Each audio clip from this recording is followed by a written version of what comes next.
student, today we will learn equation of motion. We know there are three equation of motion. First is v is equals to u plus at. Second is s is equals to ut plus half at square. Third is v square minus u square is equal to 2as. Here v is defined as final velocity of an object. Correct? Now u is defined as initial velocity or starting velocity of an object. Okay? Now how do we define? A is the acceleration. Now t will be the time. S is over there, displacement travelled by the object. Okay? Now we will start deriving first equation of motion. For that, let us suppose an object moving with initial velocity u. The object is uniformly accelerated. As you know, uniformly accelerated means object velocity is increasing or decreasing. We can say changing of velocity. Okay. After time t, as the velocity is changing, so after time t it will have a different velocity. Let us suppose this is final velocity v. Now as we know, first equation of motion is v is equals to u plus at, and here is the velocity time graph.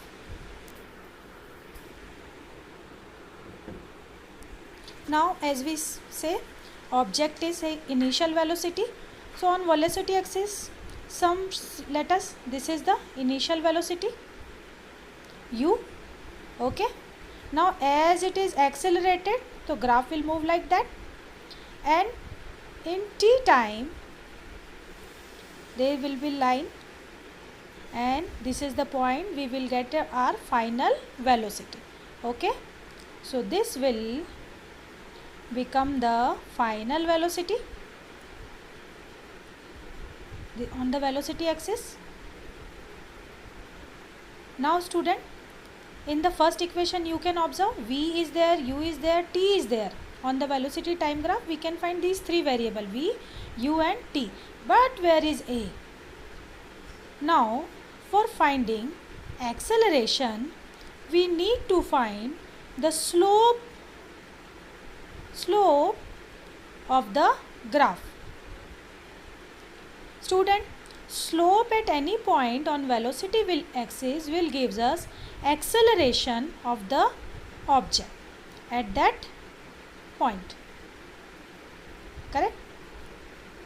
Now acceleration, for finding acceleration we need slope. Now what is the slope? See here, this is the slope. As we have this angle, whatever be the angle, this will give the slope of the or acceleration of the object at that time. Suppose at this time, so this will become slope, so that will become the acceleration at that point. Okay. This is our graph. Let us give us the name of the graph A, B, C. This is origin, so it is giving O. Now this point I am giving this D. Now how do we find slope? So slope is equal to perpendicular by base. Okay. Now in triangle ABC, in ABC, which will be the perpendicular? Slope is equal to perpendicular by base. Perpendicular will become BC, obviously. So we will write BC. And now what is base? AB. Now BC. See, you can see student, BC is only a part of complete line CD. Okay. So we will have to measure it from the origin. Then we will subtract the leftover part, extra part. Okay. So we can write BC is equal to CD minus BD. And AB is also equal to OD. Both are equal. we can write AB and OD both are same. Similarly, we can write BC is equals to DC minus BD. Now see, DC. Now what is DC? DC is as equal to the, we have opposite to that, velocity, final velocity. Similarly, BD is equal to initial velocity, that is u. Both are equal. Now OD can be represented as time. Now see student, graph, slope. Slope is equal to acceleration, so we can write A over here. So A is equals to, T will go there, AT is equals to V minus U, or U will transpose this side. So U plus AT is equal to V. Now student, this is the first equation of motion.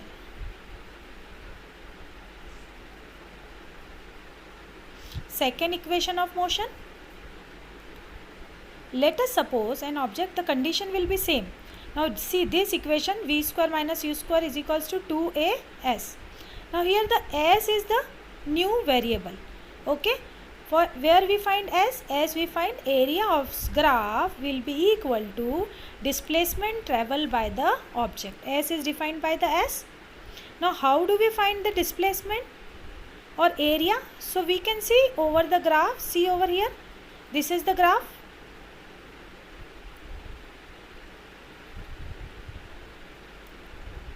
The area we can see like that. Okay, this is, we can call a trapezium. So area of graph or displacement is equal to area of trapezium. Correct? Displacement defined as S equal to area of trapezium, that is formula is half into height sum of parallel side. Now half height, where is the height? Height is OD. Correct? Height is OD, which is equal to T. Sum of parallel side OA and CD. We can write OD first over here. Now sum of parallel side OA plus CD. Correct? S is equals to half OD, we can replace it with T. T. OA is initial velocity U. CD is equal to final velocity V. Now S is equals to half into time. Now see student, here in this equation no time is there, so we will have to change this variable. So by the first equation what we have derived, A is equals to V minus U by T, as we know by the definition of acceleration as well. T is equals to V minus U by A. Can we replace? So we are replacing T as V minus U by A into V plus U. Now student, we can use the identity. What it is? A minus B into A plus B will gives us A square minus B square. So S will be equal to half into V square minus U square by A. Now 2 and A will go there opposite side, so it will become 2i's of AS is equal to V square minus U square. Correct? This is third equation of motion. We have derived third equation of motion first. Now we will see second equation of motion. Okay, for that the condition are as same beta, the graph is as same. For all the three equation we are having a same graph. Now what is the second equation of motion? Second equation of motion is S is equals to ut plus half at square. Now here you can see S is a new variable. In the graph we will have V, U, T, and from the first equation we have derived acceleration as well. Now what is S? So area of the graph will gives us displacement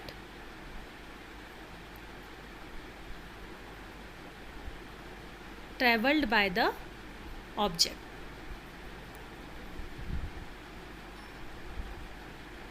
Now student, by finding area we will divide the area into two parts. This is the area of triangle ABC. Now other is rectangular part we can see. This is rectangle ODBA. So now we can write displacement traveled by the object S will be equal to area of triangle ABC plus area of rectangle, sorry, I am making rectangle ODBA. Correct? This time we are finding displacement by two figure. Finding the area of two figure. Area of triangle we can write half base into height plus area of rectangle, as we are knowing, length into breadth. Now half, what is the base in triangle ABC? AB is the base. And what is the height of triangle ABC? BC. Okay. Now in the rectangle we can see length is equal to OD and breadth is equals to BD. Correct? Now half into AB. Now we are knowing AB and OD are equals and this value is S equal to T. Now we are knowing beta. But BC, CD, BC we do not have the value. We can have to find the value of CD. Then we will subtract it from BD from it. Okay. That will be equal to V minus U. Now OD is equal to time and BD is equal to initial velocity U. S is equals to half into time. Now V minus U is over there, but in the third equation you can see no final velocity, so we will replace it by equation number 1. As we know, acceleration is equals to V minus U by T, or we can write AT is equals to V minus U. So we will replace this V minus U as A into T plus we will write UT. S is equal to half AT square plus UT, and this is equation derived. This is called second equation of motion. Okay. Now student, the last topic is circular motion. Okay, this is the last topic of our chapter. Now for circular motion, before we will start with, sorry, pen is not working. See, now we are knowing, students, what is acceleration. Acceleration is only changing of velocity. Change of velocity. Now velocity, change of velocity we can consider with two ways. Either the magnitude of an object will change, or direction of an object will change, or either we can say both will change, then only we will consider the change of velocity. So it is called, object is acceleration. Now suppose a closed path, rectangular path ABCD, of which object is moving 50 km per hour for the another path BC, same speed, and after these two paths having the same speed. So we can say object is moving with a constant speed in the closed path. Magnitude is of an object is constant, but direction is changing. As the direction of this path is changing, so we can say object is in acceleration. Okay. Suppose again we are saying, we can see this is a octagonal shape. Suppose in this octagonal shape, object is moving with that same speed, 50 km/h. Okay. Now, as the object is having the velocity which is fixed, 50 km/h, that means magnitude is same, but direction is changing. As the direction is changing, so we can say object is accelerated. Now for again we are taking a circular path or a circle. Okay. We can see a circle is a path in which at every point object's direction is changes. Now this is called circular path. Correct? Now in on circular path, if velocity is same 50 km/h, that means velocity is constant or uniform we can say, but object is called accelerated. Okay. Why? Because at every point direction is changing of an object. Now if we want to find the speed of this circular path which is constant, okay, so we will write speed is equals to, as we know, distance by time, but magnitude is fixed, so that we can also consider that velocity, that is speed will define by v, displacement by time. Now what is the displacement? Displacement is total equal to the circumference of circle, as it is a circular path. So circumference of circle by time. Now we are knowing what is the circumference of circle. Circumference of circle is 2 pi r by time. Now we can say the velocity of uniform motion or uniform circular motion is v is equals to 2 pi r by t. Okay, it is called uniform circular motion. Okay student, see, these are the question from our NCERT book and the exercise question. Now these are the homework. Okay, the topic is completed student. Bye. This is the last chapter. If you are having any doubt, please ask in comment box.